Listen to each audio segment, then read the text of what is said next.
a pushy broad from the Bronx, New York. Follow her voice, a straight dog is nice. She's a pushy broad from the Bronx, oh yeah. Don't be surprised if you wanna listen twice. Make decisions, find the right choice. Know yourself better, find your own voice. It's okay if you need help today, cause everybody needs a little push. From the pushy broad from the Bronx, New York.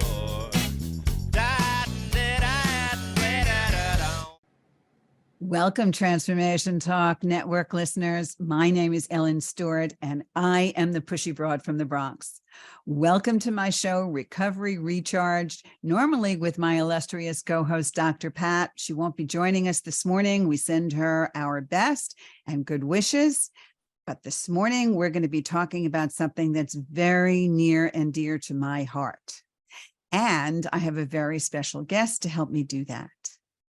The name of this show is Intervention, Help a Loved One Overcome Addiction. I know that there are so many of you out there that have so many burning questions as to how to help a family member, a loved one, or a friend who seems to be struggling with an addiction situation. And many of you have written to me over and over again, talking to me about how effective interventions are and if they work and how to go about it and where to get some more information.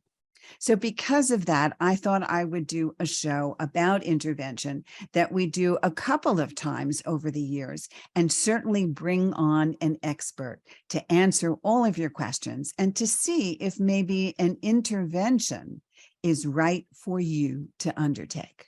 So, how do we get the right help for our loved ones suffering from alcohol or drug abuse? What is an intervention? Do they work? Where can I find an interventionist that I trust? All this and more with my special guest today. Ladies and gentlemen, I'd like to introduce you to Ryan Quigley. Let me tell you a little bit about him. Ryan is the founder of Quigley Recovery Services. He entered into personal recovery himself in March of 2010 and has worked in the field of substance abuse for over a decade. He's worn a variety of hats within the field, which include working in outreach for residential treatment facilities and even owning and operating a sober living house. He is a CE certified event interventionist trained by Karen Hurley and Scott Jones. I am thrilled to call him a friend as well as a colleague. Transformation Talk Network listeners, welcome Ryan Quigley. Good morning, Ryan. Good morning. Thank you for having me on the show. You're welcome. So let's start with the basics because not everybody knows what an intervention is. I always think of it as an unwelcomed surprise party. So talk to me a little bit about what an intervention is, very basically. The most simple way I could put it is it's a group of people who love someone who's struggling, who come together to formulate a strategy and a plan with love to get them help. So what kind of problems do they need help from? Let's see, what would warrant an intervention? So the most common ones that I work on are based around alcohol and substance use.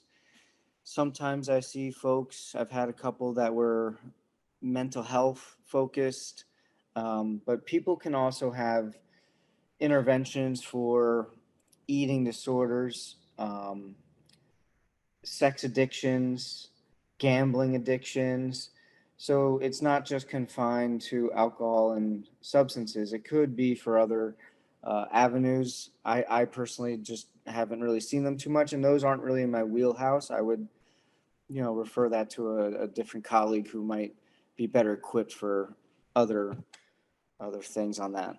I understand. So, of course, your primary focus is substance misuse, but certainly there can be interventions for people that are looking to help a loved one if that loved one's behavior is put into question. And that's exactly what you're saying, mental health, and also maybe even technology abuse, video gaming, Yes. overspending, all of those things that the loved one and the family members are looking at this person and saying, we have to do something. We cannot just sit here helpless. We have to do something. Okay. So let's talk just a little bit about that. When people first come to you, what actually prompts an intervention? How do they know it's the right time when to act? Give us an example of your first calls, the calls you get from families.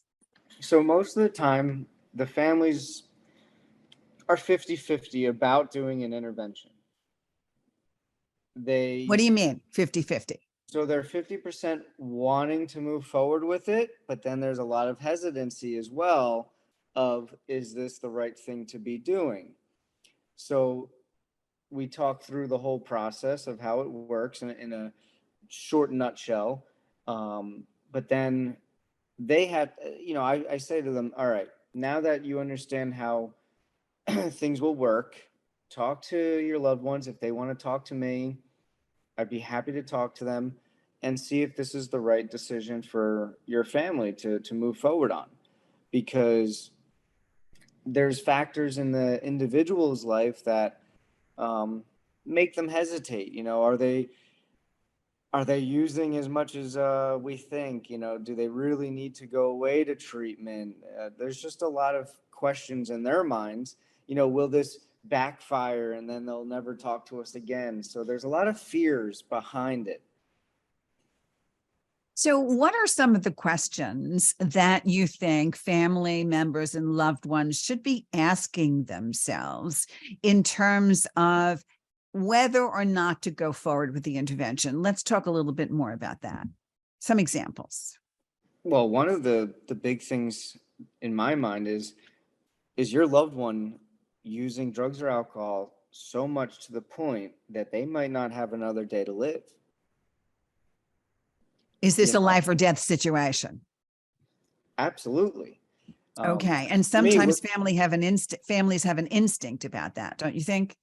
Absolutely. I mean, if your 20-year-old son is using fentanyl, what's the hesitancy at this point? Let's jump on this and get him help. Exactly. And even if you are not sure, this is the thing for everybody out there. If you're not sure about how much the use is or what the situation is, and if you're not sure about the problem, but you are suspecting of something, we would always say to go with your instincts, right? Absolutely. I say if you get to the point where you're calling around and eventually you get me on the phone, deep down this is the right move. It's essentially it's just fear that's holding them back from moving forward. So, in my lens, it's we're here. This doesn't happen by accident, and let's make sure you as a family know you've done everything now to help your loved one. Yes, you have every single opportunity. And I want to go over some of these very specific questions that I want you out there to ask yourself when you decide how to take the next step. Okay. And maybe some of these things will apply to you. All right. For instance, is your loved one isolating or withdrawing from activities they once enjoyed? Right. Ryan, let's give us some examples of that from our own personal experience. Talk to us about what you might have done. Sure. So I was extremely involved in athletics, sports, and I kept playing, but I just wasn't able to keep up. And then eventually I slowed down and I wasn't, doing as well as I could have. I was pulling back from the healthy friends in my life. I was pulling back from spending family time. And also, sometimes it was difficult for us to notice because when we were through the pandemic, we were automatically isolating. But now that we've come out a little bit and we've come out into the world, are your loved ones still isolating? Are they withdrawing? Do they feel that they don't want to participate in anything? They don't want to go out and do the normal social activities that are happening now in the world. Is there a difference in their personality? because of these things. Okay, so ask yourself this and see if there are differences. Another thing that I want you as a family member and a loved one to ask is, does that person speak or act as though they don't care about what happens to them? Right? I don't care. Right? Can we get some examples of that, Ryan?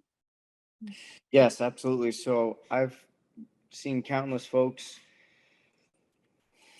kind of at the end of their rope, and they just could care less about their career, their education, their siblings, their parents, whatever the case is. They only care about what they're doing. And deep down, they might still care, but it's the pull of their addiction could be so strong, it almost looks like they've stopped caring about everything. And that's a really very good observation. The pull of their addiction is so strong that it looks like they don't care. And that's exactly what happens. So I want you to think about that around you. And also, which is something that happens all the time, does your loved one who may be really involved and need the intervention, do they deny or minimize problems in their life? That's a big one, right, Ryan? Let's talk about that. That's the biggest one, probably. I had an individual that I was trying to help in the Northeast. He was an accountant, and he thought his job was so much more important than anything, and he minimized his fentanyl use. And so he was kind of using that as a scapegoat of, well, I still have to work. And it's like, well, you're not going to work if you're not here anymore with us. And so he minimized how much he was actually using and trying to get the family to believe it wasn't that bad. So I see that all the time where people try to get their loved ones to think what they're doing is not that bad. They'll say, well, so-and-so, right? Well, he was way worse than me. So they'll kind of pull anything out of the hat to try to get the family off their back. But and unfortunately, sometimes the family will buy into it. So that's why I get hired is no, it doesn't matter what your neighbor down the road's doing. We're looking at your loved one and what they're doing. So I see the minimizing all the time. Exactly. I know exactly what you mean, simply because there are so many people that I work with that tell me I can handle it. I'm a functioning alcoholic. I only do recreational drugs like Percocet or Oxycontin or fentanyl, or I occasionally use heroin, all the things that one would say to minimize their own use. And then, of course, gaslight their families into thinking that they have control over this, they can handle it, they know how to do things socially. The bottom line is that is never the case. So every single person out there that is thinking about whether or not their loved one has a problem, you are right.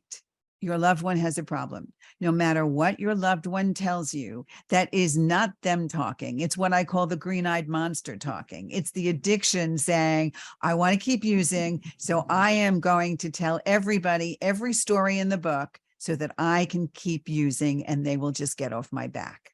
And I really, really, really want you to understand that out there, because these are the things that you have to go to someone like Ryan for in order for you to stop the pain, not only because of the loved one, because of yourself, because I know you're suffering as well. So some of the other things that happen here is maybe your loved one has suffered some sort of setback, such as a job loss or a financial crisis, or maybe a relationship issue. Don't you hear that a lot, Ryan? I broke up with my girlfriend. I'm feeling really bummed about it. It's okay that I'm getting high through this process. This is how I'm processing my grief, or I'm not working. I don't have a job. Leave me alone. Let me get high. Let me escape into I don't want to think about it. Right? Does that happen a lot? Absolutely. They're always used as a catalyst, an excuse really to do more. And in a sense, it's a good thing really, because now we know they're getting closer and closer to their, the bottom and at the end of the barrel. So in a way, it's easier to work with someone who did lose the job, because now it's like, well, now you have time to go get help. Um, but when you're faced with someone who's running a business, but they're, drinking vodka every day, that's a tough one, because it's like, well, I look at how successful I am. So in a way, it's helpful that, yeah, my wife wants to leave me now. There's something that you can kind of have, saying, look at what is a result of your drinking, drug use. These are the things that are happening now. So let's get off this merry-go-round before it gets worse and worse. Exactly. And sometimes we call that leverage, right? I mean, you can see what Yes. happens here, and this is a result of this. And now you have time to devote to this. And escaping situations is not really the answer, because you never really escape. It's still there anyway. Doesn't matter. And there's other things that people do in terms of escape, like maybe they're secretive, maybe they are doing clandestine activities, or maybe they're involved in criminal situations when it comes to drugs, or maybe they have erratic behaviors that are causing concern. Do you see that as well, Ryan? Give us some examples. I definitely see the criminal charges rack up for some folks, which, and it's another thing that just shows them that, hey, you have to take a look at this. Sometimes there's the legal push that they need to get some help, which isn't a bad thing. It could be a way that someone is held accountable, truly. So I do see that type of thing quite often. And finally, as a result of this, because there is an excessive abuse when it comes to alcohol or drugs, there could very definitely be medical complications. Yeah. Oh, yes. I personally had medical complications, and I didn't know until I got sober. I was 7 months sober when I realized, what was going on with my body through the direct result of drugs and alcohol. What was going on with your body? So because I got sober so young, my organs were still developing, and I was draining them with drugs and alcohol. So How young were you? I was 18 years old when I got sober. Okay. So my gallbladder, which we all know is not a necessary thing to have, but I drank so much and used so many drugs, my gallbladder stopped pumping, and they removed it about 6 months into my sobriety. And it was explained that's a direct result of your drinking and drug use. While it was trying to develop, you ruined it. So that was quite the eye opener for me at 18 years old, saying, wow, I did a lot of damage in a very fast amount of time. So This is really very interesting. And I want to stop you here, because I work with so many teenagers that are in high school, 16, 17, 18 years old, that think their drinking and drug abuse is not a problem. They're young. They can handle excessive amounts of drinking and drugging. Here is the proof. I need you to talk about this a little bit more in depth. Just repeat it again. What happened? well, I was that teenager who was an egomaniac with inferiority complex, who thought nothing could break me.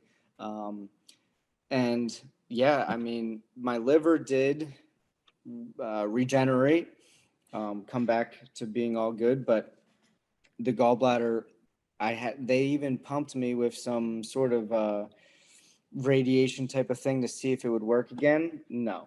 And it's because I drank and drugged so much. So it was explained to me that if I ever relapse and did what I, drank at the same level that I drank, I would have some significant issues. That's very important. Parents out there, this is a good way to talk to your teenagers. If you're listening on the way to work and you are of driving age and you're driving around there and thinking that it's not going to get to you, here's living proof that it certainly can at a very young age. And you're right, because your organs aren't fully developed. And that's a really good thing to know. And when that's happening and you're seeing evidence of that, help must be gone. Yes. So how did you get help? How did that happen for you? So my family came together and did an intervention on me. Now, they didn't hire an outside professional. My older sister, who at the time was an undergrad social work student, she really did her homework to learn what she needed to do to organize the family. And my parents, who really don't get along, came together. My stepmom was present. My best friend and his now wife showed up, and they sat me down and they did an intervention. Um, so I was extremely reluctant, but at the same time, I knew this was what I needed. So it took 30 minutes of thinking after my father gave me a nice little ultimatum where I What said, was the okay. ultimatum? What was your ultimatum? So he says, here's the deal, Ryan. You either go get help or everybody in this room is done with you and you could figure out life on your own.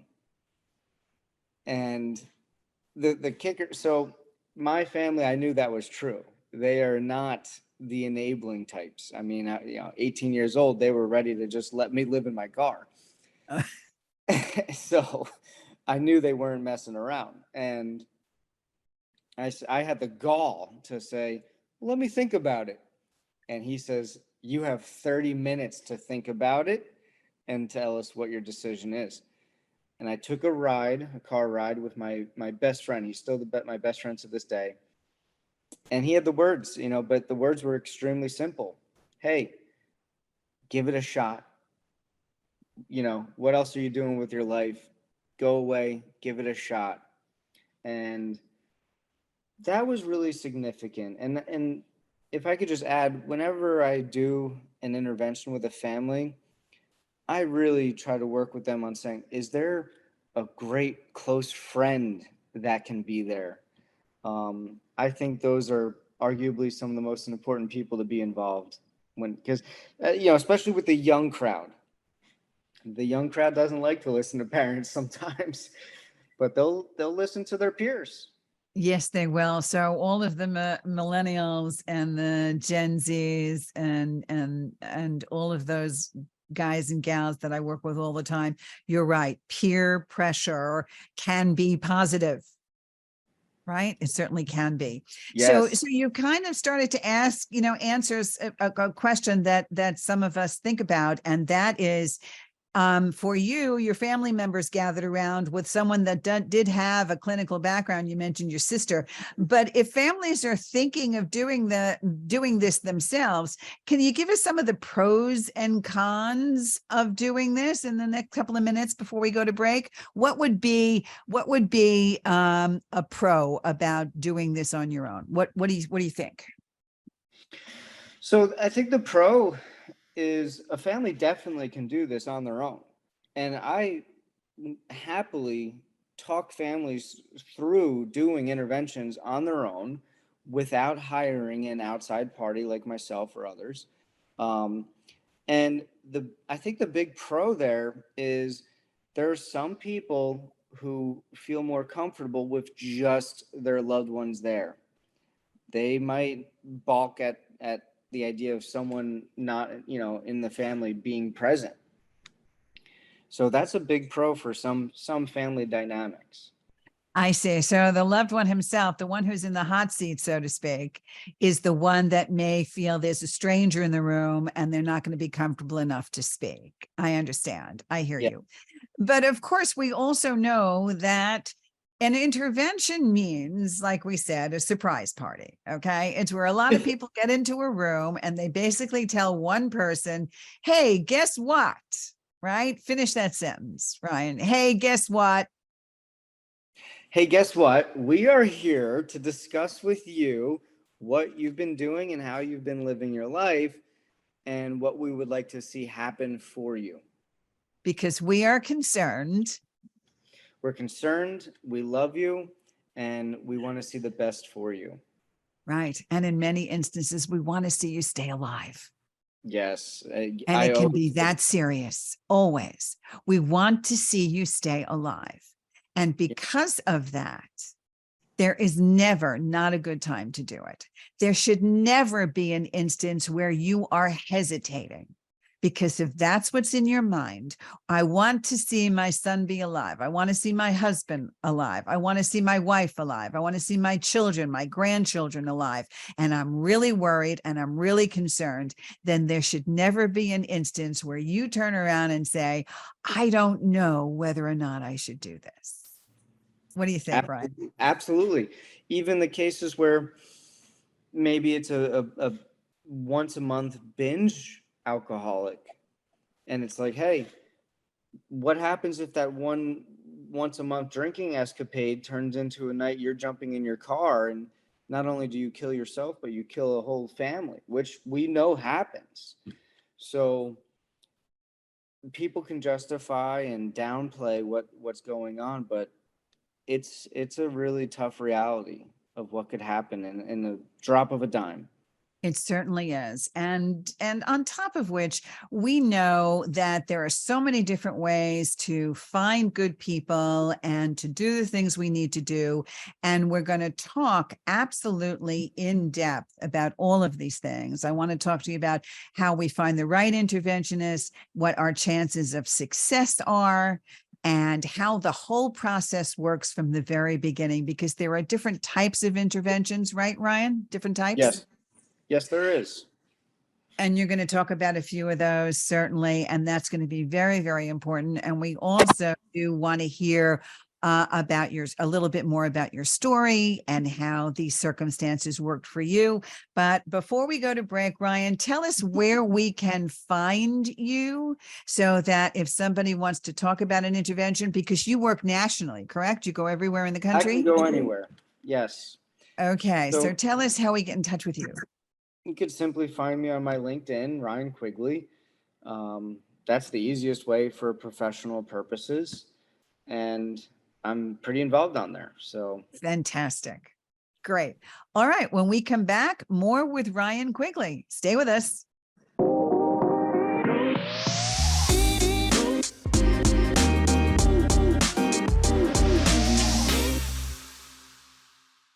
Welcome back, Transformation Talk Network listeners. I'm Ellen Stewart. I'm the pushy broad from the Bronx. Thank you for coming back to my show, Recovery Recharged. We are talking about a very hot topic today, intervention, with my guest and professional Ryan Quigley. And we've been talking about why interventions may be very pertinent for you. In fact, with summer months here, we've got warmer weather, we've got Memorial Day weekend, there's a lot of partying, there's a lot of barbecues out there, there's a lot of drinking, there's a lot of stuff going on. You may notice things in your family and your loved ones that you may see as a red flag. And those red flags need attention. Don't ignore them. Don't step over them.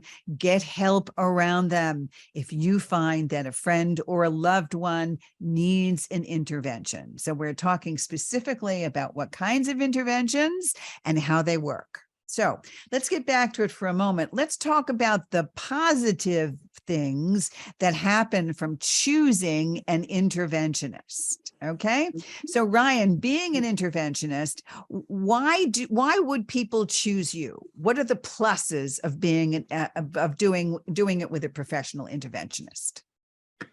So quite frankly, for me individually, what I will say is my experience that I was in the hot seat of being interventioned. So when I'm sitting across from their loved one, I can connect on a totally different level. And then, of course, I've stayed sober ever since. I have over 13 years of continuous recovery. So I am now able to share that common bond with the individual. 3, I do have professional training on the matter. And, I might not be a full-blown psychologist per se, but in the case of an intervention, I'm trained on that. And I know how we need to de-escalate situations sometimes. I've had a lot of experience with that because things can get a little hot and heavy during an intervention. And essentially, I'm there to hold the hand of the family. and get them through it, keep them strong through it, coach them and calm them down if needed at times. So I am there as quite frankly sometimes the mediator between everybody. And I am I am running the show. It's like a play, right? Like I'm the director of this play at the moment. I completely understand. And look, just like in any other situation, a mediator is someone that can calm people down and also bring them together. And that's exactly what you're doing. And you're trying to make it helpful for everybody involved in the room when it can be in a very emotional and even a very volatile situation. So I always advocate an intervention professional. I don't personally do interventions, but I have a plethora of intervention professionals, and Ryan, of course, is one of them. And Ryan had mentioned before that he is national, and his Instagram is what, Ryan? Well, my LinkedIn is just simply my name. Very, Ryan very, Quigley, very fun. Quigley. Go to LinkedIn, and he's happy to do a consultation for you. Okay, so now let's go back to some of the nitty gritty here. All right, from the beginning, because people don't even know where to begin. So they give you a phone call and they talk to you about what's happening. But what's the first step in the intervention process? What happens? So what happens is I get a call from mom. And I just say, give me the snapshot of what's been happening recently, what you'd like to see accomplished.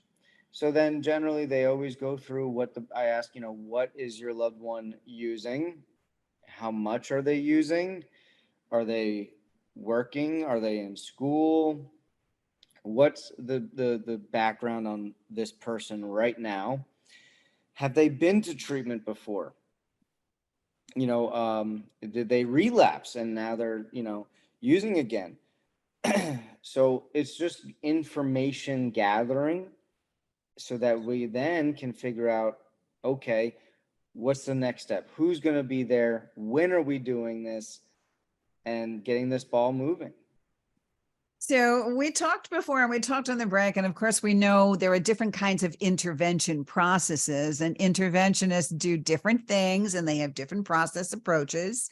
And sometimes you've seen even on TV, videos and films of an intervention process, but there are a couple that happen way in advance. Let's talk a little bit about those, like the Johnson and Arise model, basically for our layperson out there. What happens when the family has time to plan it? How does that work?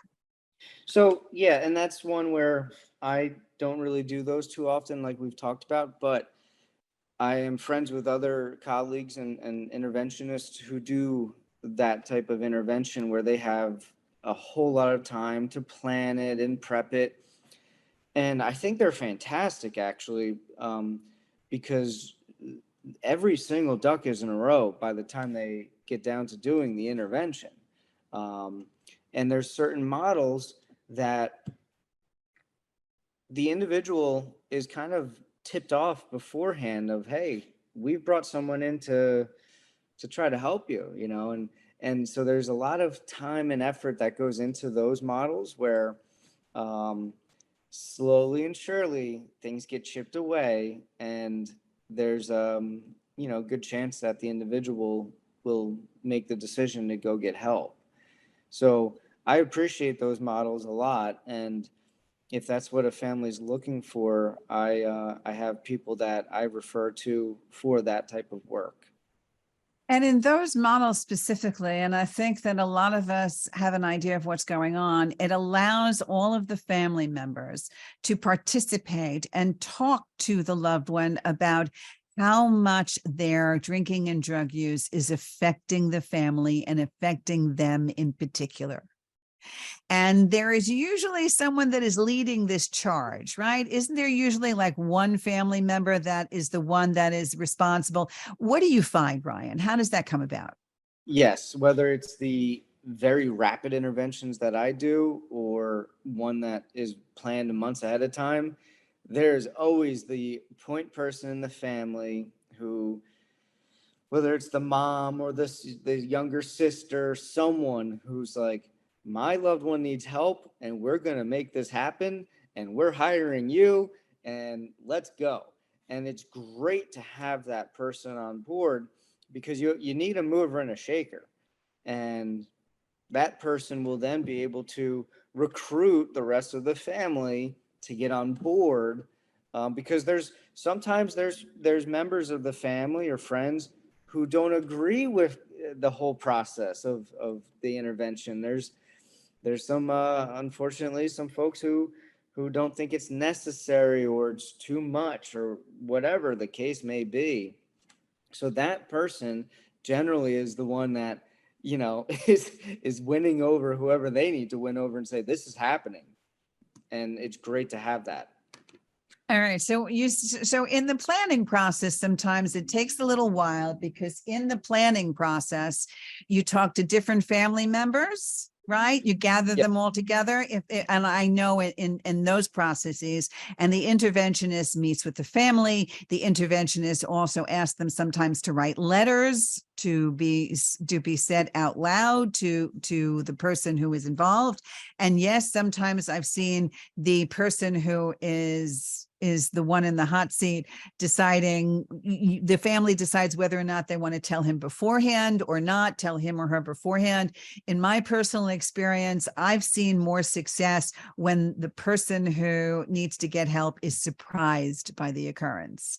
Can you tell me whether or not you think a surprise party in this way is the best way to go? What's your success rate when it comes to that? So most of the time it is a surprise to the individual, but at the same time, they're not surprised because they know deep down they've been living a certain lifestyle that would warrant what everyone did to put together. Do you see sometimes that somebody's relieved? Were they Yes. relieved sometimes? I had a guy in New Jersey, who, when I showed up to the home, everyone's there. He comes out, he's got a cup of coffee in his hand. It's the morning. And he looks at me and he goes, "Are you an interventionist?" I said, "Yes." He goes, "Good, because I need help." And I was like, "Well, my day is good here." And it was so beautiful, really. And then there was a time where the four sons wanted the intervention, and the new husband of their mother, the mother was who needed the intervention. She was in her 70s. The husband was really adamant about letting her know what was happening. He felt she's older. He's not going to tell her everything, but he wanted to give her an idea of why everyone was coming. And it worked fine, and I try to go with the flow with what the families want. Sometimes I do put my foot down with certain things, but Like what? There's not going to be any sort of animosity and attacking type of talk during the intervention. Say what you mean what you say, but don't say it mean. That's great. Say what you mean what you say, but don't say it mean. That's perfect. Yeah, it's Go really ahead. really important to me, because I want to make sure the person stays seated and listens. And we all know us alcoholics and addicts can be pretty stubborn. And if we feel like we're attacked, we enter fight or flight. And now we might ruin the moment. I've actually had to ask families to leave the room because someone was getting too animated. So at any rate, my success most of the time is with a surprise, and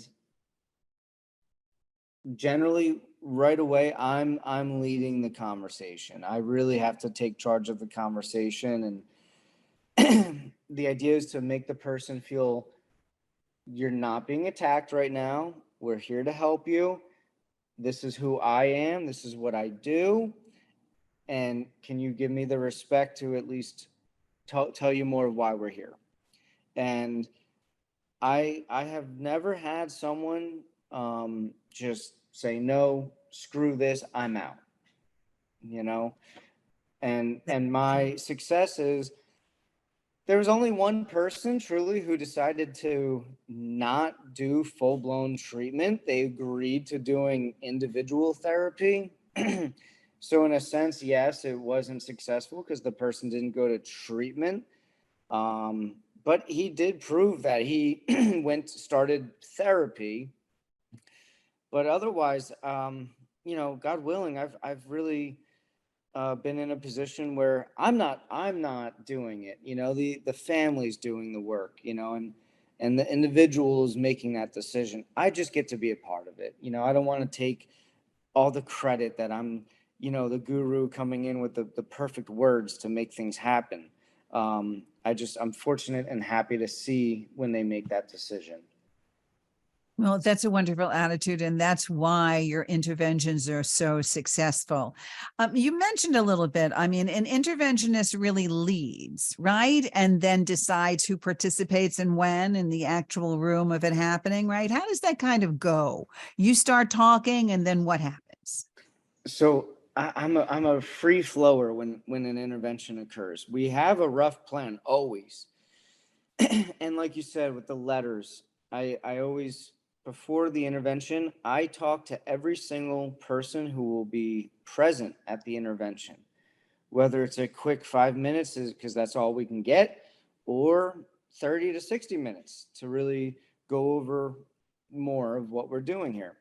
And I tell everyone, if you would like to write a letter that's heartfelt, that would be terrific, because not everyone is good at speaking from the heart. They might be better at writing it down.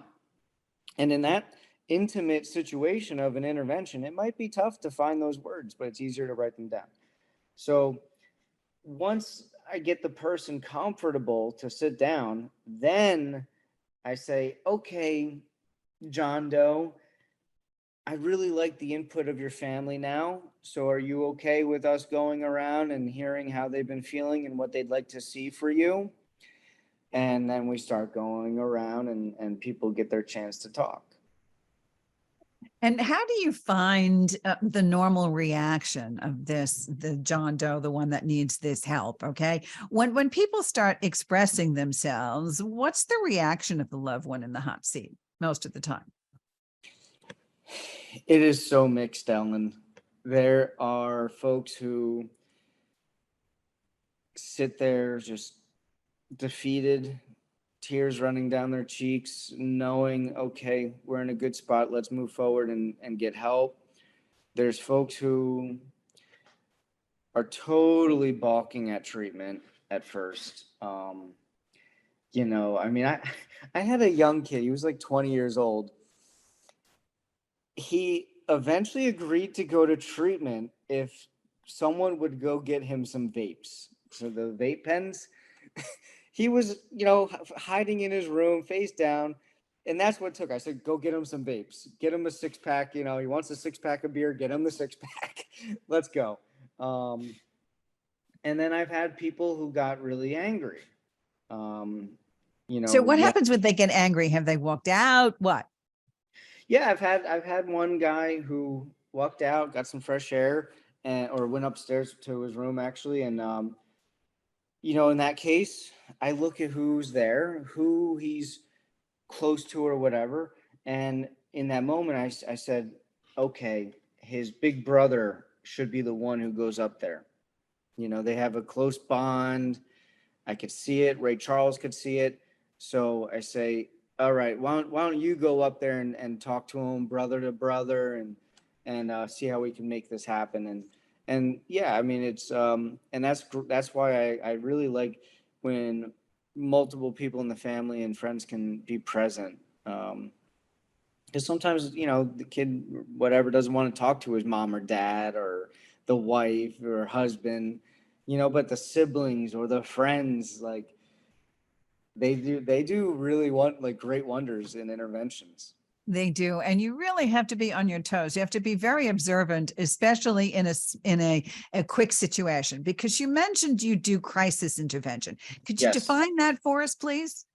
Yes. So when I get a call, it's usually an oh my gosh situation. My loved one just had some crazy events happen and I need them in treatment now, right? This family does not want to wait months and months. They want to get that person help now. Okay, So so let me just stop you for a moment. So what happens is mom or dad or a loved one calls maybe a treatment center, right? And yes. what do they say? I need my So son to get into treatment. What happens? yeah, hey, found your treatment center. My son needs help. I just don't know how to get him help. And they say, well, we know someone who could possibly help you. And then they get on the phone with me. And I will say, there's been plenty of cases where they back out and they say, this, we don't actually, you know what, maybe not right now. And then that's where I say, well, I'll give you someone else's number if you don't want to do this within the next, couple days or weeks. That's the time frame that I work on. Is, if we're going to do this, we're going to do it now. And well, that's also because what I was trained on. That's the course that I went down. And then, quite frankly, just being a member of a 12-step fellowship for so long, um, that's kind of what I was brought up on before I ever took a intervention course, is like working with others in the big book, right? It's like, hey, you want to do this now? Great. If not, find us later when you're willing. So Yes, but don't you always find that no matter what, in some manner, shape, or form, and I do that, and the same thing happens with all my clients. They can start with me and then maybe say, maybe I don't want this now, but they will hold on to my telephone number. And 100%. anywhere from a week to years later, they will say, I have your number. I'm ready now. So Yes. we always say the door is always open. It is never, ever closed. You will always be welcome when you call, right? The seeds planted. So 2 days ago, um, a husband called me who I worked with him 3 months ago on helping his wife. And so, it was just a long situation, and you just never know when that call might happen, like you said. I understand. So crisis intervention, somebody calls up and says, I need to get my son in treatment now. I need to get my daughter in treatment now. Help, help, help. What do I do? What comes out of your mouth? Okay, let's get to work. Okay. So what's the get to work? What's the first thing? The first thing is getting all the background information of what's going on. Are there any criminal charges right now? Are there or any charges, and then what are they using? When do you want to do this? Right? It's like they want the intervention, but they don't actually ever know the when. So it's like, Right. So okay, that can be as early as tomorrow morning, right? I've had the ones in the same day. Same day. Right. So you want Yes. to make it happen. Let's make it happen now. And And sometimes that's when people say, well, wait a minute, back it up a little bit. I'm not so sure. Right. yeah, and I'll tell you what, Ellen, here's why. If I'm doing an intervention, the reason I like doing them quick, and you don't know what's going to happen, this is just a good story. Well, it's a sad story, but he's okay. This mother calls me in the morning. I drive out 3 hours to her home in the evening, do an intervention on her son. As we're waiting to do the intervention on her son, his friends pulled up into the driveway, and I had to Narcan him. Oh my And goodness. so he's okay. He came to, police were there, fire department, all that. And we got him into treatment, of course. But that's why I'm not much of the belief of like, let's wait forever. That's just a personal thing. I have nothing against the planning for months and months, but like that's a pretty significant thing. And I have Narcan on me when I go anywhere for interventions or any other type of work I do. So you just never know what could happen. You're right. You never know what can happen. And look, if you are out there thinking about getting help for a loved one, then the time is now, no matter what. The time is now. Stop waiting. Get the help and the information you need. Ryan Quigley, Quigley, is on Instagram. He's available. You know, Pushy Broad from the Bronx. You know, you can call my 800 number, 800-889-1757. You know, you can go to pushybroadfromthebronx.com. I will direct you to the right resources always. Okay. So now let's talk a little bit about pricing and success rates. I need a rate range and an idea, and everybody's different. So we're not holding anybody to anything. But I want to know from your personal opinion, Ryan, and I know that you're doing this a long time. Do you think interventions work? I sure do. It worked on me. I'm here. There you And go. So you are proof positive. yes, Interventions work. 100%. Now, give us an idea, rate ranges. What have you seen in terms of intervention costs from low to high? And also understand out there, people, it depends upon how long we're working on this too. Is an interventionist working months on months with the family beforehand, whether it's a crisis intervention and they're doing things quickly? So what's a rate range, Ryan? What can we expect? Sure. So for me, because of the way I do things, I don't charge as much as the folks who do a lot of case management and coaching on top of the interventions, because there are folks out there who you'll hear numbers of 5,000, 7,500, maybe even $10,000. Oh Uh, my, no. I'm not in that realm at all. I have done interventions for free, plenty of them actually, just because I don't know, I don't. If a family is tight on funds, I don't want to not help them. No, but you do also, I mean, and this is also something that you do make a living from. So what's your Or average it's cost? yes, and it's not my only source of income, so I can be Okay. flexible at times. All right. But your That's average why cost? my average cost is anywhere from $1,000 to $2,000, Okay. Fair especially enough. if you're in the same state that I live in. If you're not in the state that I live in, I will have to charge a bit more because of the time of travel. And the Um, expenses. yes, but I try to Okay. be reasonable when it comes to an intervention. Well, it sounds like something that everybody should do. And I know we have just about a minute before we close. So Ryan, I just want you to spend a few seconds and leave us, again, you're on Instagram. I want you to leave us with a few words just to tell everybody why you do what you do. So first of all, Ellen, I appreciate you so much for allowing me to be on your show. This has been a wonderful, wonderful hour. What I will say to anyone listening, the reason I do what I do is I have watched countless people change their lives, and sadly, I have watched a lot of people not be with us anymore. And what I'd like to do is to be just a vessel to help get people on track. And that's why I do what I do. Thank you so much, Ryan Quigley, licensed interventionist, wonderful good friend of mine. This is Ellen Stewart, the Pushy Broad from the Bronx on Transformation Talk Radio Network. Thank you for Recovery Recharged and listening in. We'll see you soon.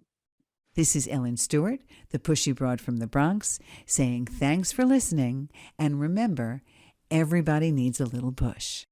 From the Pushy Broad from the Bronx, New York.